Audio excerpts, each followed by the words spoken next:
দক্ষিণ এশিয়ার চিরপ্রতিদ্বন্দ্বী ভারত পাকিস্তানের মধ্যে আবারও বাড়ছে উত্তেজনা। দুই দেশের মধ্যেই চলছে মানচিত্র মুছে ফেলার বাকযুদ্ধ। সেই সাথে থেমে নেই সামরিক সক্ষমতা বাড়ানোর প্রস্তুতিও। এবার তারই অংশ হিসেবে যুক্তরাষ্ট্রের কাছ থেকে ভয়ঙ্কর ক্ষেপণাস্ত্র কিনতে যাচ্ছে পাকিস্তান, যা ভারতের জন্য ভয় ধরানো দুঃসংবাদ বলছেন বিশ্লেষকরা। সম্প্রতি পাকিস্তানকে উন্নতমানের AIM-120 মধ্যপাল্লার এয়ার টু এয়ার ক্ষেপণাস্ত্র বিক্রির অনুমোদন দিয়েছে যুক্তরাষ্ট্র। সরকারি নথি অনুযায়ী এই চুক্তির আওতায় 2030 সালের মধ্যে ইসলামাবাদ পাবে এই আধুনিক ক্ষেপণাস্ত্র, যার আর্থিক মূল্য প্রায় $2.5 বিলিয়ন মার্কিন ডলার। জানা গেছে, এই চুক্তিতে শুধু পাকিস্তান নয়, তুরস্ক সহ আরও কয়েকটি দেশ অন্তর্ভুক্ত রয়েছে। বলা হচ্ছে AIM-120 এমন এক ক্ষেপণাস্ত্র যা শত্রুপক্ষের যুদ্ধবিমান কিংবা আসন্ন ক্ষেপণাস্ত্র দূরপাল্লা থেকেই ধ্বংস করতে সক্ষম।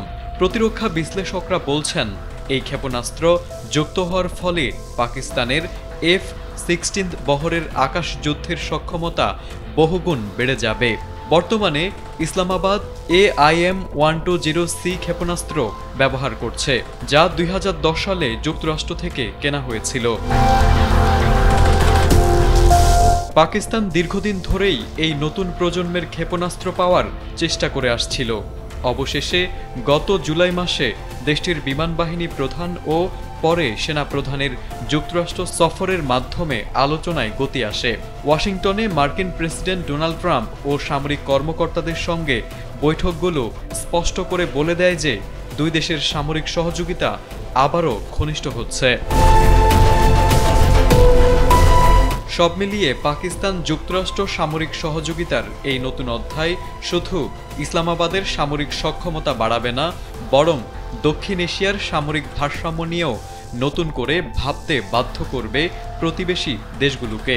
বিশেষ করে ভারত পাকিস্তান সীমান্তে যে উত্তেজনা রয়েছে, তা এই আধুনিক অস্ত্র সরবরাহে আবারও জ্বলে উঠতে পারে বলে মনে করছেন বিশ্লেষকরা। তারেক আজিজ, ATN বাংলা।